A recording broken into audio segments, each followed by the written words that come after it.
I never thought I'd be the guy sitting here telling a story like this, but honestly, I'm still trying to wrap my head around what's happened.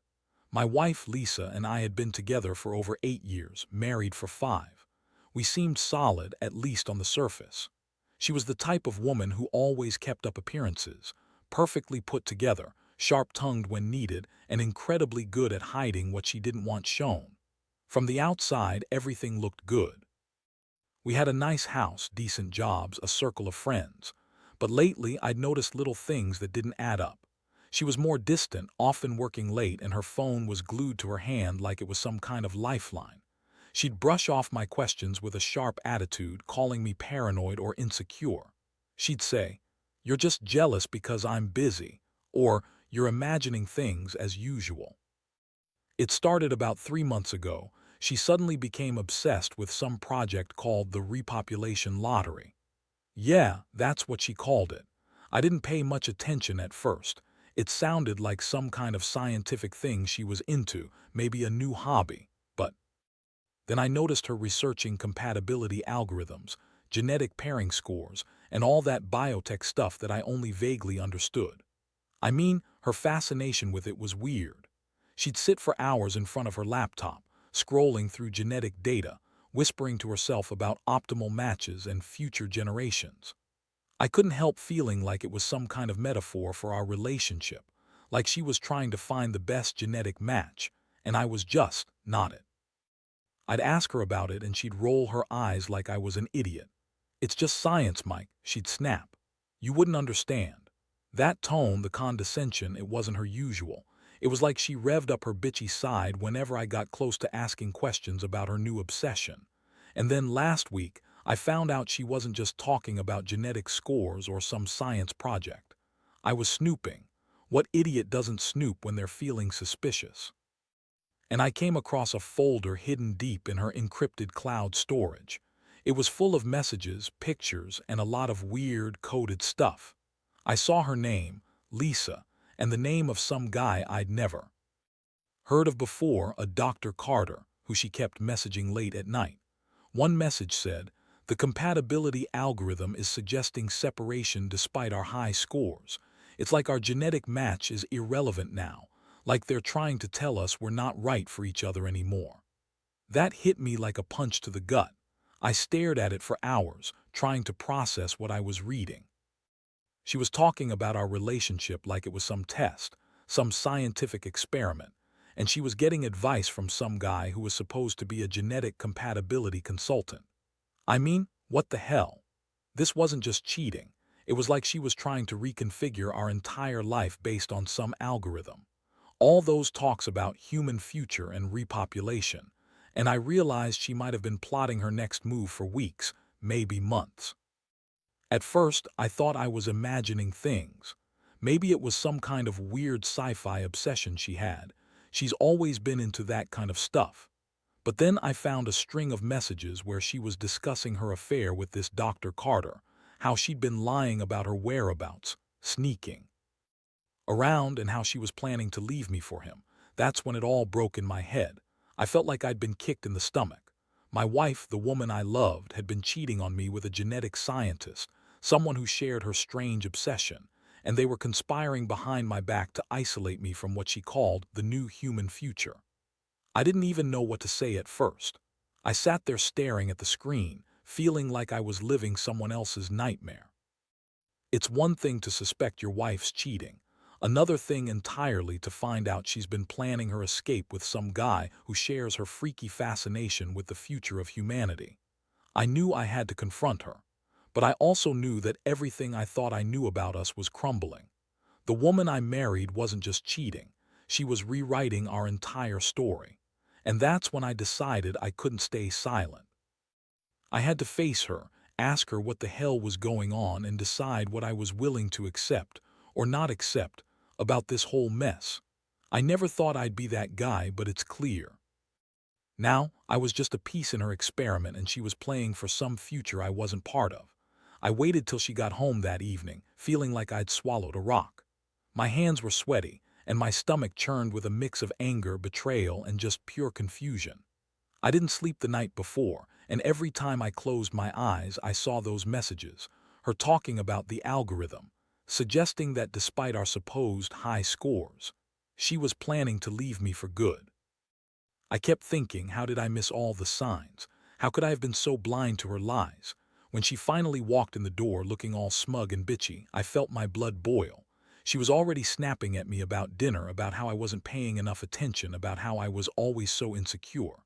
I just looked at her and without thinking much I said, "Lisa, we need to talk. Now." Her eyes flicked up, that annoyed look on her face. "What's wrong, Mike? Did you forget I've got a life too?" I took a deep breath, trying to steady myself. I pulled out my phone and showed her the messages from Dr. Carter. Her face didn't change much at first. She just snatched the phone, looked at the screen, and then rolled her eyes like I was just overreacting. "Oh, come on, that's just some stupid scientific chat. You're reading too much into it. He's just a consultant, probably giving me some advice about the compatibility algorithm. It's all bullshit, Mike. You're paranoid." That made me furious. I said, "You think I don't know what I saw? You're planning to leave me for him, Lisa. Why? Because some stupid algorithm told you we're not compatible anymore. You're telling me all those years meant nothing." She scoffed, crossing her arms. "That's the most ridiculous thing I've ever heard. You're just jealous because I have a life outside your little bubble. I don't need your stupid approval to do what I want." I could see her trying to brush it off, but I wasn't going to let her. I pressed her harder, demanding the truth. "Are you sleeping with him? Are you cheating on me with this Carter guy? Because I swear if you are, I want to know exactly. What the hell is going on?" Her eyes narrowed, that sneaky, bitchy look she always had when she was about to lie her way out. "Mike, you're being ridiculous. I've told you it's just work, that's all. We talk about genetics compatibility because I'm working on my project, that's it. There's nothing else." Her words, her tone, it was all bullshit. I could tell she was trying to convince herself as much as me, but I wasn't buying it anymore. That night, I felt my world flip upside down. I'd always thought she was a little bitchy, yeah, but I never imagined she'd be capable of this kind of deception, of betraying me so openly. My mind kept racing, trying to find some reason to believe her, to ignore what I'd seen. But deep down, I knew I'd uncovered something much worse. It was like I was caught in a storm of betrayal I couldn't escape from. The woman I loved had turned into a stranger, a woman who was planning to leave me behind, probably with that Carter guy, all because of some genetic compatibility scores she believed in more than our marriage. And the worst part, I did even have a chance to fight back yet. She was already lying, dismissing everything, trying to make me doubt myself. I stayed up all night, staring at the ceiling, trying to figure out what to do next. The anger was simmering now, hot and ready to boil over. I knew I had to do something, but I wasn't sure what yet. I just knew that I couldn't let her get away with this, not without confronting her head on. And I definitely couldn't just turn a blind eye anymore. The woman I married was gone, replaced by someone who didn't care about me, only about her twisted ideas of the future, or whatever the hell she called it. That's the moment I realized I was in a war I never signed up for. I didn't know what the outcome would be, but I knew I'd never see her the same way again. I had to decide whether I was going to fight for us, or walk away from this, knowing full well that the damage was already done. The next morning, I woke up feeling like I'd been hit by a truck. I couldn't get that last conversation out of my head, the way she shrugged off everything, the way she dismissed my concerns like I was just some insecure idiot. But I wasn't going to let her get away with it that easily. No way. I needed answers, real answers, and I knew I couldn't trust her anymore. I decided to dig deeper into her files. I was careful, didn't want her to suspect I'd been snooping. I spent hours going through her encrypted cloud storage, trying to piece together what she'd been hiding. That's when I found the folder labeled Repopulation Project buried deep in her files. It was full of reports, charts, and emails. Intense stuff about genetic matching, compatibility scores, and her conversations with Dr. Carter. What really chilled me was the last email she sent to him, timestamped just 2 days before she came home that night. It said something like, "The algorithm recommends we separate despite high scores. It's like our compatibility means nothing anymore. We need to plan our next move. They're moving faster than expected. I think it's time to act." Her words, her plans, she wasn't just cheating. It was like she was orchestrating some kind of genetic exodus, a break from everything I thought we had. I felt like I was drowning. My stomach twisted and my hands trembled as I read more. She was talking about tuning the results, about deceiving the system, about finding ways to hide her affair, all while pretending everything was fine. It was like she was more committed to her weird scientific mission than to me or our marriage. I also found email exchanges with other supposed repopulation consultants, discussing how to manipulate genetic compatibility scores and engineer a new future for herself without me. That's when it hit me. I'd been a pawn in her bizarre experiment, and she had no intention of ever including me in her plans. I felt a surge of rage. How could she do this to me? How could she betray me like this after everything? When I confronted her the night before, she'd insisted it was just work, just science. But now I saw the truth. It wasn't about science at all. It was about her abandoning what we had, leaving me behind and maybe even replacing me with someone more compatible on her own twisted terms. I decided I couldn't just confront her again and hope she'd tell the truth. That wouldn't work. I needed to catch her in the act. So I set up a hidden camera in the living room, just a small one, nothing obvious. I wanted to see if she'd slip up again, if she'd talk about her plans or meet with Carter when I wasn't around. That night, I waited, my heart pounding, knowing I might catch her doing something I'd regret or confirming everything I feared. And sure enough, around 11 p.m., she slipped her phone out of her pocket and started texting someone. I watched her with a mix of disgust and heartbreak. She was whispering things like, "It's done. The system is set. We're finally free from the old us." She kept typing, then looked around like she was paranoid someone was watching.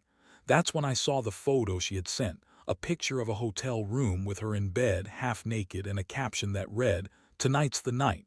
No turning back now." That was it. I'd seen enough. I felt my chest tighten with a whirlwind of emotions: anger, sadness, betrayal, and a deep, burning sense of rejection. My wife had been lying to me, cheating on me, and plotting to leave me for someone who shared her obsession with the future of humanity. And I wasn't part of that future anymore.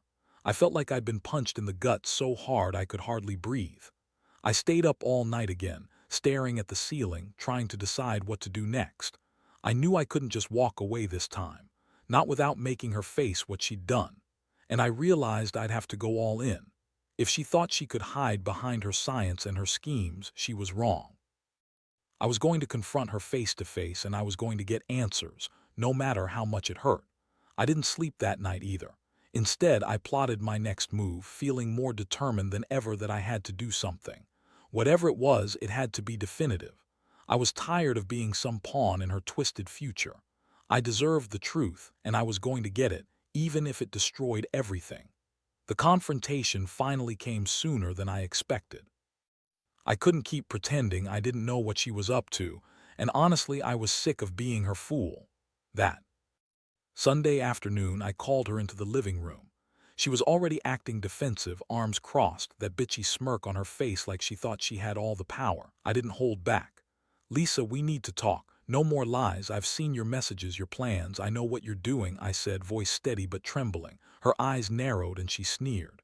"Oh, really? And what exactly have you seen, Mike? You're paranoid. You always jump to conclusions." I shook my head. "I saw the email. I saw your plans to leave me behind with Carter. I saw the hotel picture.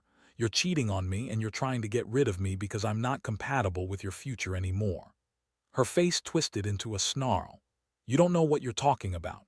This is all some stupid obsession of yours, science, compatibility scores, genetic future, whatever. I can't believe you're accusing me of cheating because I don't fit into your stupid little box. Maybe I'm done pretending to care about your feelings." I felt my blood boil. It's not just about the cheating.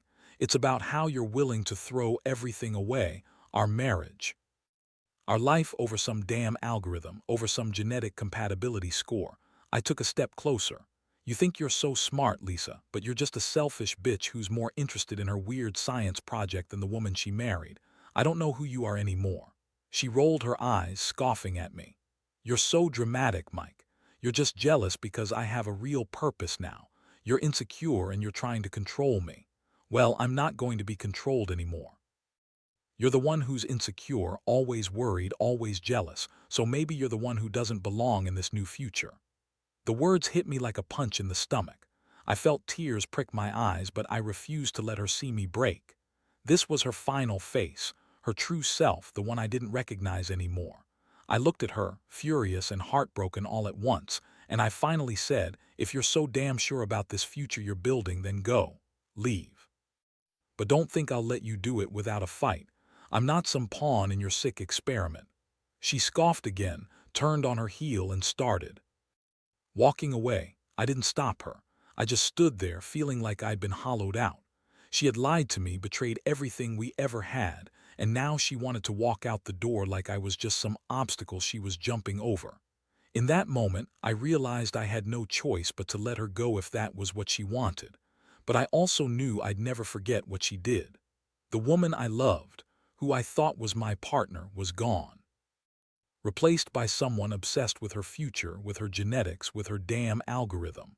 I felt a strange emptiness, like I'd been erased from her life.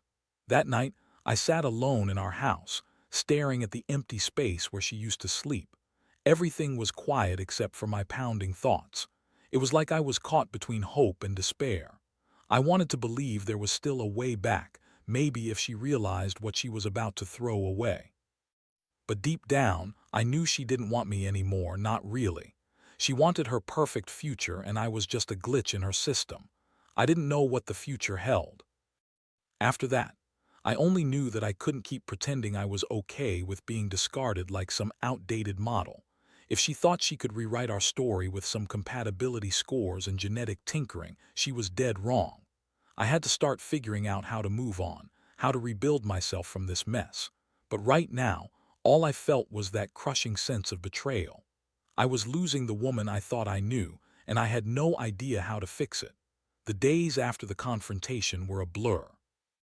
I stayed in the house, trying to process what had just happened, but honestly, I felt like I was walking through a fog. Every time I thought about Lisa's words, her betrayal, I got angry all over again. I kept replaying that last conversation, wondering if there was any way I could have done things differently or if I'd missed some huge sign earlier. The truth was, I felt like I'd lost the woman I loved, and I wasn't sure how to get her back, or if I even wanted to anymore. She didn't come home that night or the next or the one after that. I did expect her to. I knew she was probably with Carter or whoever she'd been meeting. Maybe they were planning their new life together, free from the constraints of marriage, free from me. It stung to think about it, but deep down, part of me had already given up hope. I didn't see a way to save us now, not with her so consumed by her obsession with this future she was building. But I couldn't sit around feeling sorry for myself. I had to do something. I started calling some of our mutual friends, trying to gauge what they knew. Most of them said Lisa had been acting strange for months, more distant, more secretive. Some even hinted about her talking about leaving, about her big project. But no one knew the details I'd uncovered. It was like she kept her true plans locked away, even from them. One thing kept gnawing at me. The email she sent to Carter where she mentioned the system moving faster than expected and it's time to act. She believed she was rewriting her future, but what about mine? I realized I couldn't just let her go without a fight. If she thought she could just ditch me and start over, she had another thing coming. So I made a decision. I was going to find out where she was and what she was planning. I set up a GPS tracker on her phone, knowing she'd probably notice if I just asked her directly.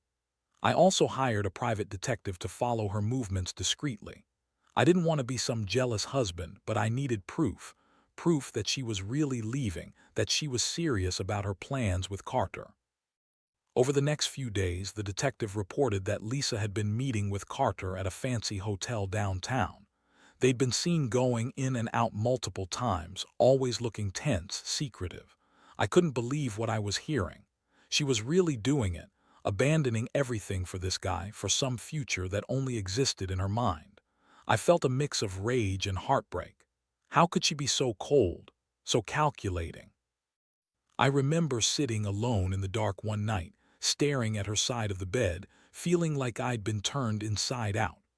I'd loved her, trusted her, built a life with her, and now it was all crumbling. I wondered how I'd let it get this far, how I'd missed all the signs, how I'd been so blind to her true intentions. And I wondered what I could do to stop her if I even could. I knew I couldn't just go on like this forever, waiting for the inevitable. I had to face her again, confront her, demand answers, and figure out what the hell her real plans were. I was tired of her dismissing me, of her lying to my face, pretending everything was fine when she was plotting her escape. I'd finally seen through her mask, and I wasn't going to let her slip away without a fight. The thing was, I still loved her, at least part of me did. But that love was twisting into something darker now, something that felt like revenge, like justice. I wanted her to see what she was throwing away, to understand the pain she'd caused. If I had to fight for her, for us, I was prepared to do it, even if it meant tearing her apart in the process. Because at the end of the day, I wasn't going to be just some statistic in her sick experiment. I was going to make her realize what she lost, what she almost lost, when she decided to play God with our future. That night, I finally decided I'd had enough of waiting. I wasn't going to let her slip away without a fight, not without making her face what she'd done first. I waited until she was supposed to be at Carter's hotel, then I followed her there myself. I didn't want to do it, but I knew I had to see the truth with my own eyes. I parked a few blocks away, watched her walk into that place with her head high, and that cold, bitchy look on her face. I stood outside for what felt like forever, heart pounding in my chest, feeling like I was about to burst. Then I saw her come out, her face flushed, her hair disheveled, that smug look wiped clean off. She was with Carter, but it wasn't just a business meeting. They were both visibly shaken, hurried, avoiding eye contact, acting like they'd just done something they knew was wrong. That's when I knew she wasn't leaving for some noble future. She was leaving me behind for a man who didn't care about her, or me, or our life, just some fleeting moment of selfishness. I decided I'd confront her then and there. I didn't care about the consequences anymore. I approached her, voice hoarse but steady. "Lisa, what the hell do you think you're doing? You've been lying to me this whole time, haven't you?" She looked at me, her eyes cold, her lips curling into that typical sneer. "Oh, come on, Mike. You're really that pathetic? I told you I'm done pretending. I'm moving on. I've found someone who actually cares about what I want, something you never did." I was furious. "You're not leaving me behind for some guy you just met. You're leaving because you're too damn scared to admit you made a mistake. You're throwing everything away, our life, our family, over some genetic compatibility bullshit. Do you even hear yourself?" Her face twisted into a nasty smirk. "You're so insecure, so jealous. Maybe you're the one who's not compatible. Maybe I was right to look somewhere else." I clenched my fists. "You're damn right I'm jealous, but I'm also hurt. Deep down, I loved you, I believed in us. But you've been planning this for who knows how long, and for what? Some perfect future that doesn't even include me." I felt the tears threaten to come, but I pushed them down. "You're just a selfish bitch, Lisa, and I hope you get whatever you're looking for, because I don't want to be part of it." She looked at me, eyes blazing with contempt. "Goodbye, Mike. Don't try to find me. I don't want to see your face again." And with that, she turned and walked away, disappearing into the night. I stood there, trembling, staring after her. My heart was shattered, but I knew I'd done what I had to do. The next morning, I packed my bags and left our house for good. I didn't want to stay in a place that held so many bad memories now. I reached out to a lawyer, started the process of divorce, and began the long road of trying to rebuild myself. It hurt like hell, but I knew I had to move on, no matter how broken I felt. Looking back, I realize a few things. I learned that sometimes love isn't enough. That even the people you trust most can betray you in ways you never imagined. And most importantly, I learned that I can survive the worst kind of heartbreak, even when it feels like the world is crumbling around you.